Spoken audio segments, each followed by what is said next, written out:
Welcome to the Brian Heap Creative Writing Podcast series. Dr. Brian Heap is the former head of the Philip Sherlock Center for the Creative Arts at the University of the West Indies, Mona campus in Jamaica.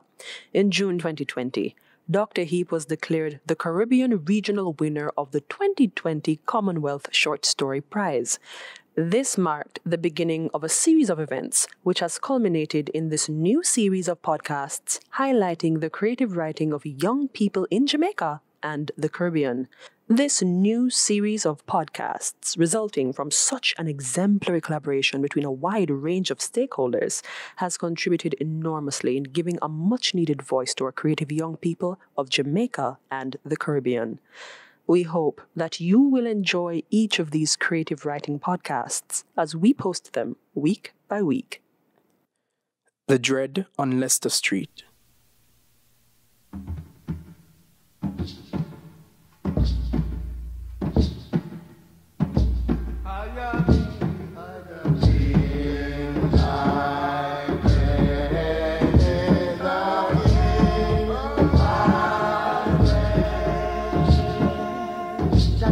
Gonna lie to the barrier.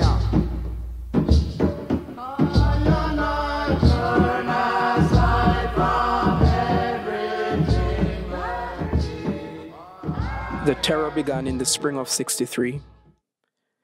There had always been cases of it, but since of late, more and more Rastas were being arrested, trimmed, beaten, and killed. Both boys grew up in the pastoral community of Barabuk.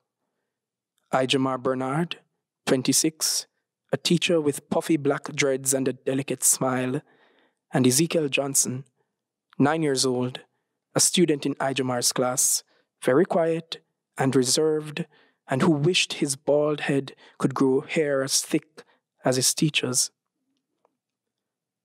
They were neighbors and an unlikely pair of friends. They talked about marble a lot and cricket too. Yet the only part of the friendship which Ezekiel hated was the part which required him to read books Ijamar gave him and to do every single one of his homework assignments. Ezekiel was skipping in front of Ijamar down the community's street. They had just come from school and had heard word in town of the altercation. According to eyewitnesses, a police officer wanted to arrest a security guard who happened to be a Rasta. He refused the arrest and a scuffle broke out. The Rasta was shot. The police car was set ablaze. This had been the 11th altercation between the police and a Rasta in St. James, and Ijamar could sense it deep within that in the background of everything, trouble was brewing. "Okay, see you tomorrow. Remember the phonics homework," shouted Ijamar to Ezekiel as he sprinted up his front steps. "I won't forget it," yelled Ezekiel over his shoulder without looking back. When dinner was ready, Ezekiel's mother, Yvonne, who worked as a maid for a very frail Caucasian woman, and his father, Curtis, who was a mechanic, gathered around the table as they usually did for dinner. They lived quite the luxury for people of their background, although, by the measurement of most people who they knew from church, they weren't very well off. The house was falling apart by the hinges and the nails were just not keeping it together. The only thing which seemed to have been keeping it together was their marriage, which survived largely due to the fact that they never let an argument unfold. They prayed and ate in silence. They weren't a talkative set. Occasionally, Curtis broke the silence to tell Yvonne how good the food tasted, and eventually he commented on the Rasta thing, as he called it. Then they all showered, prayed again, then went to bed.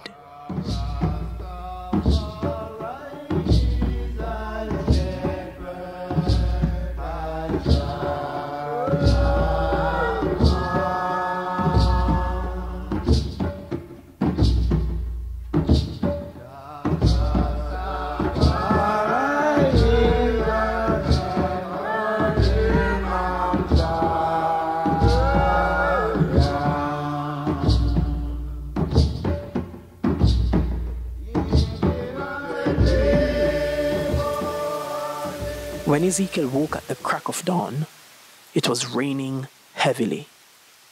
Wind wafting across the zinc atop his house, a subtle howl sending shudders down his frame. By the time he got ready for school, et and all, the rain had subsided.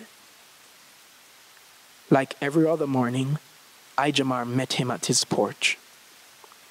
This morning, however, he noted that Ezekiel was buried in a sweater, one which was falling off the sides of his body into huge lumps and had the Evangelists of Faith logo, the American missionaries who came to the local Pentecostal church annually, which Ezekiel and his parents attended, embroidered on his left breast.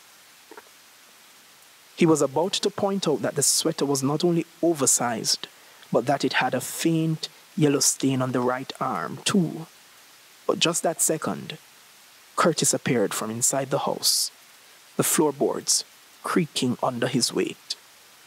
He fiddled with the buckle of his belt, tightening it a bit, and without looking up, he muttered, "I'm sure you heard the news." Murmured Ijamar, his lips twisting in a sort of uneasy way. Curtis finally glanced up, leaning in the frame of the door. "Think you would have trimmed by now, given that you have to, go to work?" Ijamar swallowed nervously and shook his head. "No, I don't think I want to. As a matter of fact, I don't think I could. You don't just get up and subject yourself to oppression." "So cutting off your ear would be oppression?"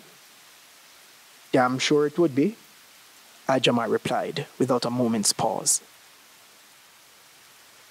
"Listen, I'm not in the business of telling you what to do, but times are changing, and I figure that as an educated man, you should learn to adapt. Education should not be reasoned on the grounds of assimilation." Curtis chuckled with a slight hint of disbelief. Not only was Ezekiel, who was still there, pinching the strap of his backpack impatiently, lost with the very words that were used, but Curtis was lost too, and he was far too ashamed to admit it. Ijamar didn't understand his motive, however. The vagueness of Curtis's sentiments rubbed him the wrong way, and he was torn between Curtis being for him or against him. "You know what? Just make sure that Ezekiel learns and gets back home safely," muttered Curtis, slowly before a stunned expression crept upon his face and Ijamar turned to see what had caught his eyes. Across the road, Butcher emerged, flexing across the hood of his miniature car to wipe the night's fog off the windshield. He was a big, beefy man with hardly any neck, and who seemed to sweat with every breath he took. Two things struck Ijamar at once. First, Butcher was far too energetic and rowdy for you not to hear him before you actually saw him. And the second, his dreads were gone. It was a bad trim, bald patches and stubbles of hair everywhere, as though someone had held him down and sheared the whole thing in a hurry. "Butcher!" blurted Curtis, his voice failing to conceal his fright. Butcher barely turned his head in acknowledgement, motioning a finger in salute. He entered his car, revved it to life, and wheeled out of his driveway, stopping at the gate of the Johnsons.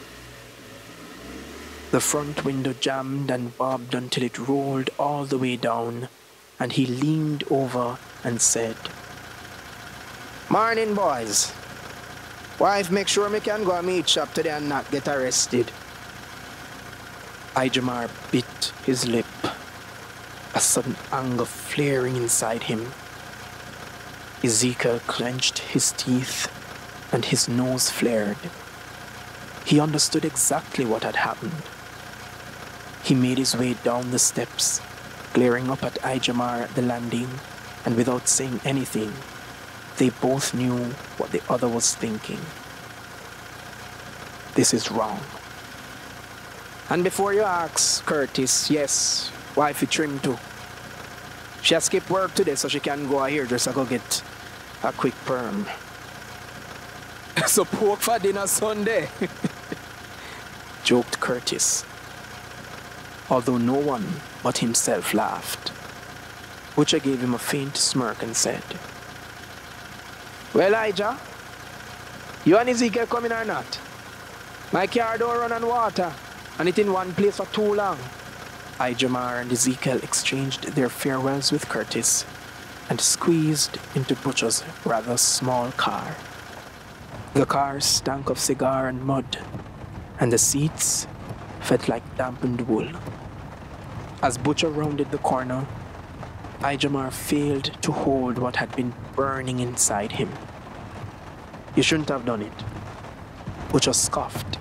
"Sacrifice, Ija. Sacrifice. I man have to walk on a road with blades under my foot and not make a sound. You decide to brandish it in them faces? You only give them an opportunity to prove something to the dread." "Prove what?" spat Ijamar, edgy and flustered. "Prove that them run things." Ijamar didn't answer.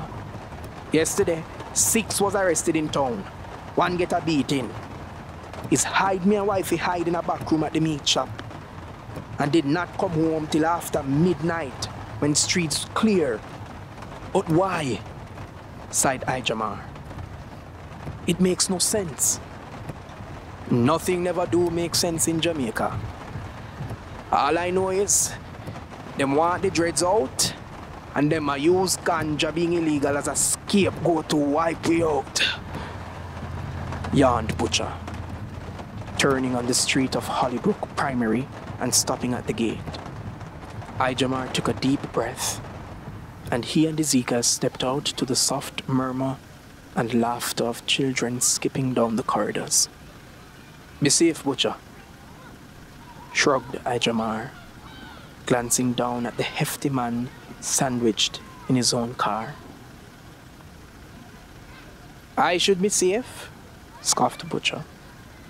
"And me a walk with the target on my head? You be safe. Pray Jah them don't fire you today."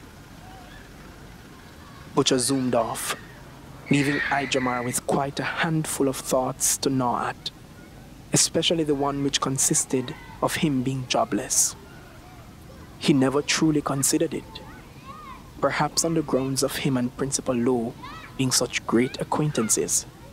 But then again, unforeseen times call for unforeseen circumstances. And regardless of them being friends, she couldn't possibly save his post if the board decided to let him go. As he and Ezekiel rushed to class, the second bell hammering through the corridor, the thought of him getting fired grew more and more. He quite loved his job, which was saying something because he never truly enjoyed having to get up so early, but it was the children who'd kept him leveled, and how, if he did a phenomenal job, then he could make a great mark on at least one of their lives, and they'd remember him forever. His classroom was barely full. A few empty chairs, but, as expected, with weather like that, as he was sure that somewhere, someone's front yard was undoubtedly flooded, and rivers were gushing down the streets of others. He sat his backpack on his desk and moved to the front of the class. Okay, settle down. The class shuffled and eventually went quiet. Margot, an albino girl who usually outperformed everyone in the class, shot her hand up in the air, and she spoke before Ijamar's eyes even landed on her. "Sir, can I erase yesterday's work from the board?" Yeah, go ahead, Miss Peters. So, before we get into today's lessons, I want to talk to you guys a bit, okay? So, anyway, have you guys realized anything strange happening outside of school, like anything which caught your eyes? Yes, sir, said Teddy firmly. Okay, great. And I taught you guys this word last week, so I hope you guys remember it. So, expound on what strange thing you see happening for me, Teddy. Rolling calf, sir. Last night, I hear the chain. Ijamar laughed, wiping away a stray tear and with a trace of mirth on his face. No, well, yeah, but no. That's not what I hope to hear. I know that many of you don't have access to a radio, but at this time in Jamaica, the police are arresting people who are Rastafarians. Now, I know that many of you are going to ask why, and I wish I could answer the question, but I don't know either. They're saying it is because weed is illegal and most Rastas use it, so they're trying to get them to stop. I say this to say, some of you may have uncles, aunties, or parents who may be trimming to hide that they're Rastas. But I don't want you to be alarmed or fear becoming a Rasta when you get older. They are just trimming to protect themselves from being arrested. Margot, who had found her seat without Ijamar even realizing, spoke up. Sir, I don't have a radio, but I heard my parents talking about Rastas being killed. The police doing that too? Ijamar paused, bordering between telling the truth or not. Yeah. Wow. Just because they smoke weed? Wow. Well, it's more than weed, Peters. Just know that at this moment, you guys may see some shift in your family or even with your friends here at school, and I don't want you guys to worry.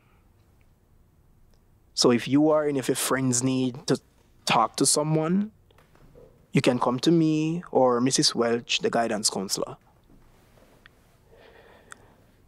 So, that said, time for math.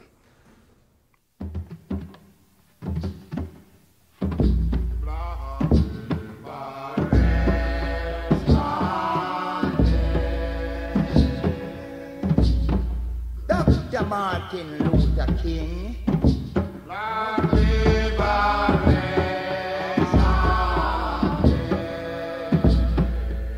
Your name will ever ring.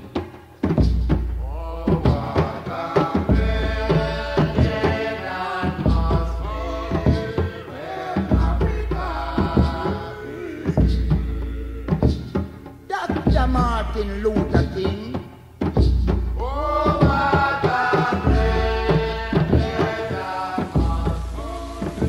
By the time it was lunch, the rain began again.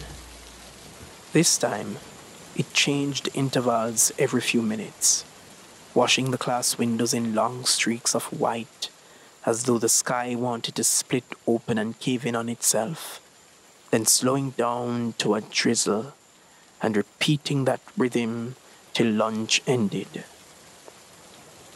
By the time school dismissed, it had died to a light scatter.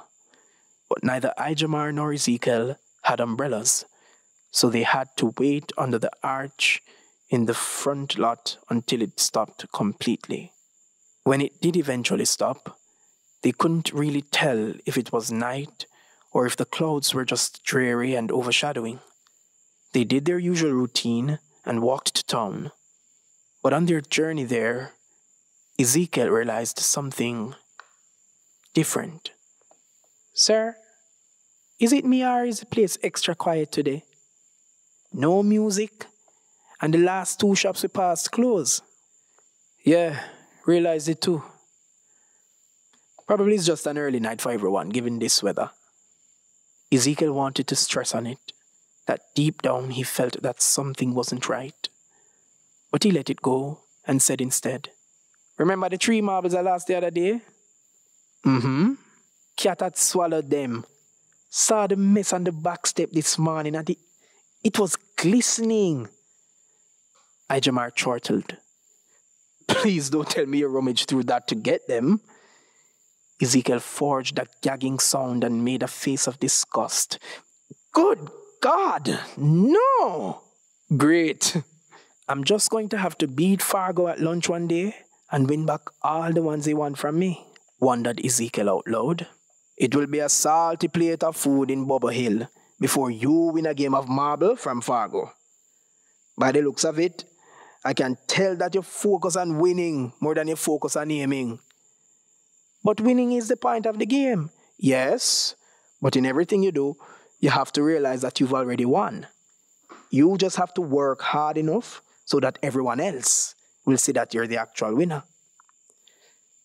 Ezekiel rolled his eyes and slung his head back. "You always talk like this." "Oh," sniggered Ijamar, a tad confused. "Like the library books you give me to read. You talk like how they write." "Well, I take that as a compliment, so thank you very much." He paused. Something in the distance filling his frame of vision. There was a massive crowd at the landing of the hill. A colossal mess of chaos with people talking more loudly than they should. And crying? He couldn't really tell. "What's going on?" asked Ezekiel, barely over a whisper. "I don't know, but we have to pass through to get a cabbie. Although," Ijamar squinted at the crowd, "it don't look like no cabbies here tonight. Probably we can get a motorbike to drop us at Lanemouth. Then we walk from there." They made their way down the hill, and with Ezekiel's hand interlocked with his, Ijamar began to weave through the tightly pressed bodies. The outskirts were a bit easier to slither through, but once they got to the middle, people seemed to have literally been glued together. They were pulsing red and blue lights ahead too, and whatever was being shouted was not very clear, until Ijamar almost lost grip of Ezekiel's hand, turned around to grab onto it tighter, and then he heard it. Justice, wickedness, murder. All 3 words overlapping each other. Ijamar mounted Ezekiel on his hip and parted the crowd with his free hand. He miraculously made it to the front, but stopped dead in his tracks when his eyes swam to the ground beyond the dispersed police officers who created a human fence before the scene.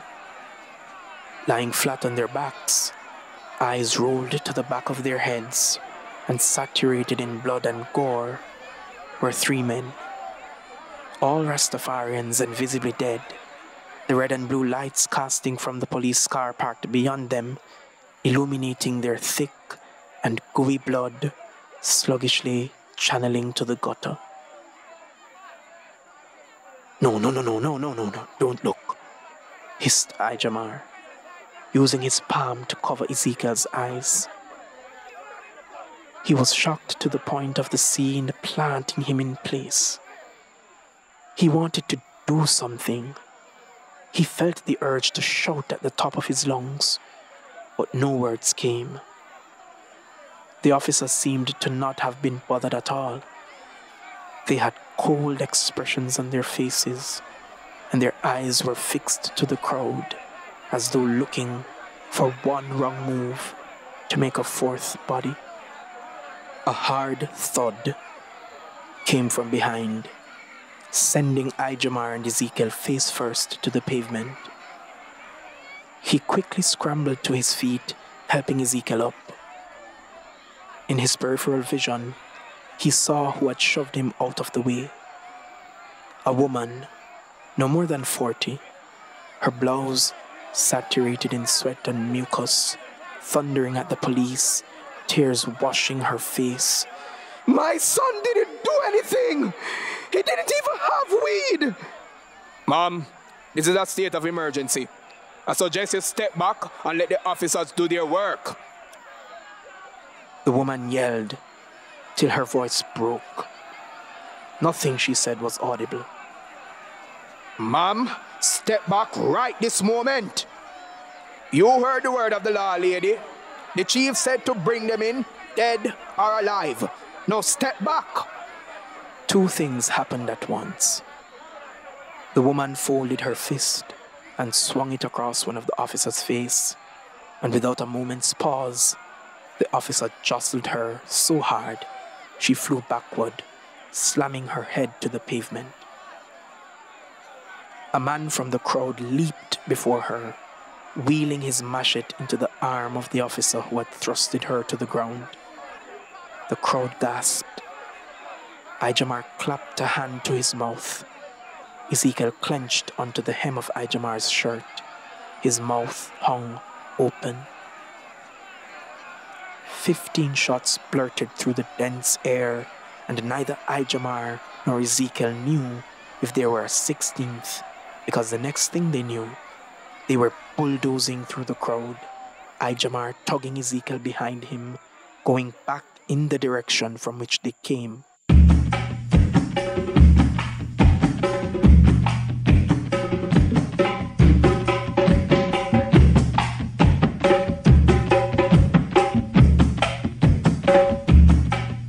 They sprinted to the market, not once stopping for breath or to see who or what was going on behind them. They ducked beneath the gate, which only had half of the metal fence at the very top, and dodged behind a concrete wall all the way at the back. They knew they were sitting in something wet, but they didn't quite know what it was, and neither were they in any position to care. It was also pitch black and murky, and the sharp scent of rot and waste engulfed their lungs and left an awful taste in their mouths. Ezekiel refused to breathe, stopping his breath for long periods of time and trying as hard as possible not to speak. His little hands were trembling in his lap, not from the cold, but from what he'd seen. His heart was in his throat and threatening to tear through his chest. Ijamar was equally shaken up. His upper body heaved, and his Adam's apple bobbed with every nervous and hard swallow he took. You're going to reach home safe. I promise. Ijamar turned to Ezekiel, barely making out his silhouette in the dark. Ezekiel wasn't an astronomically smart kid, but he was smart enough to know about comfort words. The moment he'd glimpsed what had happened to the three men not too long ago, he'd already made up his mind that their chances of reaching home were slim. Not that he was the target, but that the person who was supposed to keep him safe was. A sudden shuffle at the entrance of the market broke Ezekiel from his train of thought. Rats, Ijamar thought. But then, a slender beam of light broke through the darkness, and they heard two men speaking. The madman sure is in here, the dirty ras run come? I don't know, but I want to move up the ranks. So if it even means we only carrying one ras tonight, then so be it. We have to go. Now, whispered Ijamar, who went on his knees and peeped over the edge of the wall. The figure of the two men with flashlights were to the far left of the market, kicking through the stalls and boxes in search of him. Bent at the waist and looking back every few seconds, he and Ezekiel narrowly escaped through the side exit and were back out into the thick, cold air. They tiptoed in the shades of the trees, disappearing behind every trunk until Ijamar stopped behind one, cascaded in a dark shadow. He stooped down to Ezekiel's level and whispered, "Okay, we have to make it home tonight. The walking is going to be long, but we have to do it. We can't go back down the main street, too many police. We have to take Leicester Street. They probably won't be there, and it has more trees to hide behind, if anything. At the end of Leicester Street, then we can just take the shortcut and go home. If we reach the shortcut, we'll be fine." Ezekiel nodded, bit his quivering lip, and stared at Ijamar's dreadlocks flowing over his shoulders. Ijamar noticed this almost immediately, took a deep breath, then an idea hit him in the spur of the moment. "Give me a sweater." Without question, Ezekiel shimmied out of it and handed it to him. He threw it atop his head, the water from the market which Ezekiel was sitting in, dripping through the crevices of his hair, and yanked the sleeves across one another, creating the illusion of it being a hijab. "Ready?" he asked before Ezekiel nodded. With this newfound confidence, they went all the way back, walked in front of the market, then rounded the corner and, in the sidewalk, hustled down Leicester Street. They were almost to the end when Ijamar saw something moving in the shadows a long stretch before him. He shoved Ezekiel to the wall, their backs pressing against the hard surface, burying themselves even more in the shadows of a stop sign. The silhouettes of two people were made clear as his eyes adjusted to the darkness. "They won't see. You're wearing the sweater on your head, remember?" whispered Ezekiel's weak voice beside him.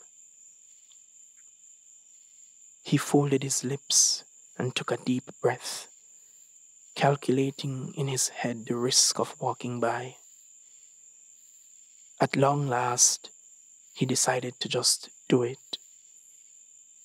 The longer they waited, the more risks they were prone to. Still in the shade of the shadow, they continued their journey. The closer they got to whoever it was, the more the lump at the back of Ijamar's throat grew. Eyes on the ground and his breath seized, they passed to the giggles and murmurs of two women. He sighed with relief. They were only footsteps away from the end of the street and where they would break into the shortcut and didn't have to hide, when suddenly they heard booming voices behind them. "Ladies of the night, you know this is a state of emergency. Go home. Now." A voice with such authority only meant one thing. Ijamar and Ezekiel sped up, almost breaking into a run. Their hearts were, "You there! You too! Stop right there!" barked a voice behind them. Ijamar cussed under his breath.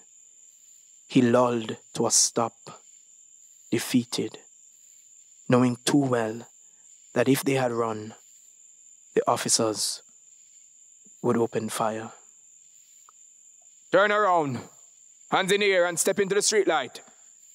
Ezekiel began to cry, without sound, and Ijamar was not too short from tears either, as the sweat from his forehead stung his eyes and clouded his vision. "Name and occupation?" asked one of the two officers as the boys wandered into the streetlight. He's Ezekiel Johnson and I am William Buckner," said Ijamar, his voice hoarse, lying about his name because he knew that his real name would be a clear giveaway. I am his teacher. I teach at Holybrook Primary. We were coming from school when we were caught in the crowd and couldn't get a cab. We are neighbors." "Is that so?" asked one of the officers. "Is that true, little man?" "Yes, sir," murmured Ezekiel with a feather-like voice. "All right. Quick search and you should be on your way then, said the officer, advancing toward them. He patted down Ezekiel, rummaged through his backpack, then moved on to Ijamar. He unzipped Ijamar's backpack and fished through book by book before he rested it on the ground and said, legs apart. He tapped from his ankle, come all the way up to his inner thighs. Ijamar's heart a deafening thud. Okay. You boys seem to be clean. You can be on your... What's that thing on your head? At that split second, the officer yanked at it, revealing Ijamar's thick strands of cotton-like dreads. You think you're smart, eh? Chuckled the officer in disbelief. This boy think him smart, he repeated to the other officer. I knew something was wrong. I just didn't wait on you to realize it too. On your knees, bellowed the officer who had been waiting. Ijamar couldn't control his tears now. Please, please, I'm begging. I'm a teacher.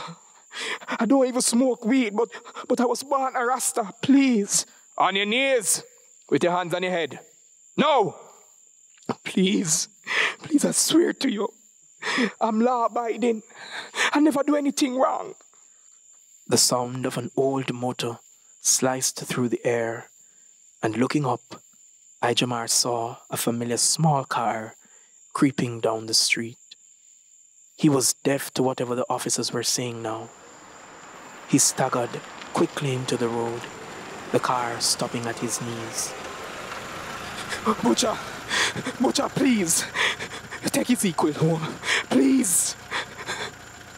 He sobbed, thumping Butcher's window desperately as it slowly rolled down. Excuse me, what is going on here? Asked the officer, stepping to the side of Butcher's car. I am Delano Fitzgerald, officer, said Butcher. Do you know this man? Asked the officer sternly, the tension escalating. After a long pause, yes, neighbor. And this little boy? Yeah, neighbor, same church too.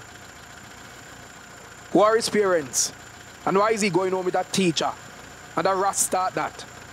Curtis and Ivan Johnson, sir. We are neighbor. And he teach him, so it makes it easier for them to just travel home together. Ah, nodded the officer. I see. Okay. So here what you do. Carry this little boy home. We'll deal with the rest.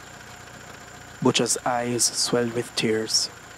Officer, please. Him is a good man.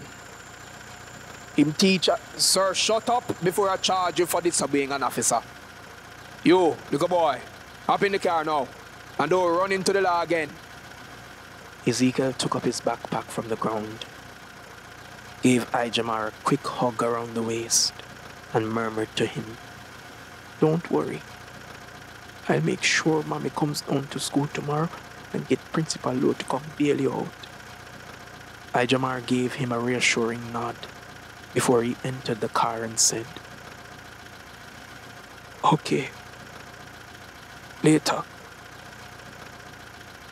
Butcher wheeled away, and Ezekiel sat up in the back seat, gazing through the frosted rear window.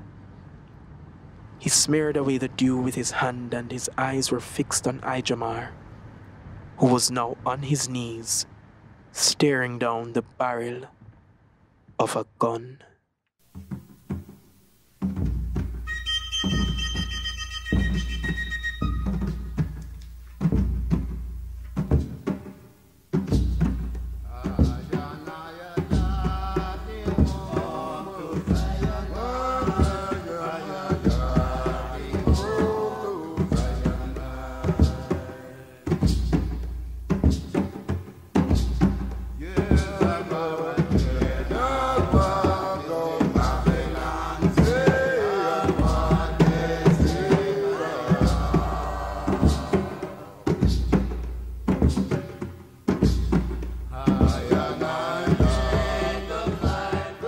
just heard The Dread on Leicester Street, written by Delano Frankson and read by Darian Reid, a Philip Sherlock Center for the Creative Arts production, sponsored by Chase Fund.